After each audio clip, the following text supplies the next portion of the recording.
So hey guys, welcome back to Reviewverse. আজকে ভিডিওটা super important একটা টপিক, কারণ আমরা ডিসকাস করব একটা টপিক যেটা অধিকাংশ ডাব্লিউবিজি অ্যাসপিরেন্ট জানে না। সেটা হলো ডিসেন্ট্রালাইজ কাউন্সিলিং। হ্যাঁ, এটা অফিসিয়াল কাউন্সিলিং এর বাইরে আরেকটা অপশন আছে যেটা তোমাকে তোমার ড্রিম কলেজ পর্যন্ত পৌঁছে দিতে পারে। সো যদি এখনো তোমার সিট সিকিউর না হয়ে থাকে, ডোন্ট ওয়ারি, এই ভিডিওটা তোমাকে কমপ্লিট গাইডেন্স দেবে। অফিসিয়াল ডাব্লিউবিজেই কাউন্সিলিংয়ের অনেক সময় স্টুডেন্টরা সিট পান না, যেটা পায় সেটা পছন্দ হয় না। কেউ লেট চয়েস ফিলিং করে, কেউ ভুল প্রিফারেন্স সেট করে, আবার কেউ সিম্পলি আনলাকি হয়ে যায়। এখন সবাই ভাবে এখন তো শেষ, কিছু করার নেই, কিন্তু না, এখানে আসে একটা গোল্ডেন অপরচুনিটি, ডিসেন্ট্রালাইজ কাউন্সিলিং।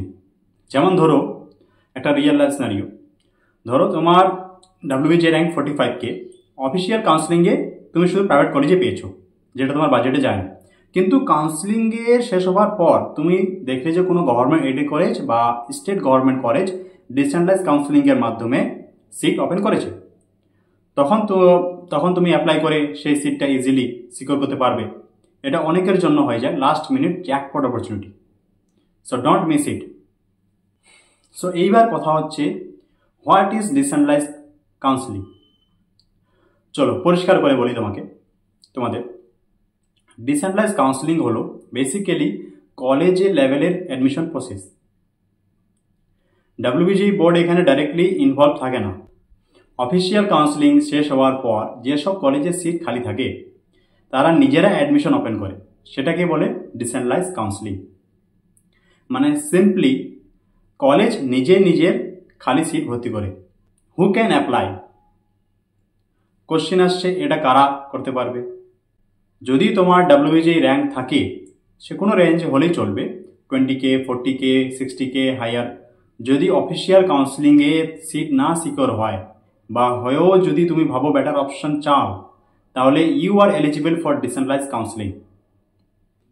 ডিসেন্ট্রালাইজের প্রসেসটা সিম্পল, কিন্তু অনেকেই জানে না, তাই মিস করে যায়। স্টেপ বাই স্টেপ বলছি। আচ্ছা, 1 নম্বর, প্রথমে কলেজের অফিসিয়াল ওয়েবসাইট চেক করবে। এটা ডাব্লিউবিজি অফিসিয়াল সাইটে নোটিস পাবে না, এটা প্রতিটি কলেজে নিজেরাই দেয় নিজের ওয়েবসাইটে। তারপর হচ্ছে নোটিসে অ্যাপ্লিকেশন ফর্ম থাকবে, সেটাতে স্পট অ্যাডমিশন ডিটেলস থাকবে। আর রিকোয়ার্ড ডকুমেন্টস যেগুলো তোমার ডাব্লিউবিজিতে অ্যাডমিশন সময় লেগেছিল, সে সবগুলোই admit card, HS card, domestic certificate, তোমার কাস্ট সার্টিফিকেট, এসব ইটিসি সবগুলো নিয়ে যাবে। তার ফর্ম ফিল আপ করবে, অনলাইন অফলাইন ডিপেন্ড করবে তোমার কলেজের উপর। কিছু কিছু কলেজে স্পট অ্যাডমিশন হয়, মানে ফার্স্ট কাম ফার্স্ট সার্ভ বেসিসে সিট দেওয়া হয়। তাই ডেডলাইন মিস করলে চান্স একদমই হাত থেকে চলে যাবে। সো অ্যাডভান্টেজেসগুলো অনেক বড়। এক্সট্রা সিট পাওয়ার সুযোগ, বেটার কলেজ পাওয়ার সুযোগ, আরেকটা চেষ্টা করার সুযোগ, এবং অনেক সময় ওয়েটিং না করে ডাইরেক্ট অ্যাডমিশন। বেসিক্যালি এটা তোমার প্ল্যান বি। এইবার হচ্ছে ওয়ার্নিং অ্যান্ড প্রো টিপস, কিছু ইম্পর্টেন্ট সতর্কতা। কোনো ফেক এজেন্টসের ফাঁদে পড়বে না, সব সময় কলেজ অফিসিয়াল নোটিস ফলো করবে। কলেজের যে অ্যাপ্লিকেশন ফি নেবে সেটা অফিসিয়াল রিসিপ্ট ছাড়া তুমি দিবে না, কখনো পেমেন্ট করবেই না।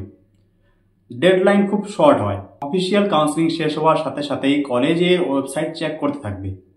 হচ্ছে প্রো টিপস হচ্ছে কি, যে কলেজে তোমার ইন্টারেস্ট আছে তাদের ওয়েবসাইট, অফিসিয়াল এফবি পেজ, এগুলো রেগুলার চেক করো। সো গাইস, ডিসেন্ট্রালাইজ কাউন্সিলিং হলো এমন একটা অপরচুনিটি যা অনেকেই জানে না আর সেই জন্য মিস করে যায়। কিন্তু তুমি যদি স্মার্ট হও তাহলে এটাকে ইউজ করে নিজের ড্রিম কলেজকে সিকিউর করতে পারবে। আই হোপ এই ভিডিওটা তোমাকে ক্লিয়ার আইডিয়া দিয়ে দিয়েছে। লাইক করবে, ফ্রেন্ডদের সাথে ভিডিওটা আমার শেয়ার করে দিবে, অ্যান্ড সাবস্ক্রাইব করবে চ্যানেলটাকে। ডাব্লিউবিজেই রিলেটেড আরও আপডেটস আর গাইডেন্স আমি আনতে থাকবো। Till then, all the best for your counselling journey.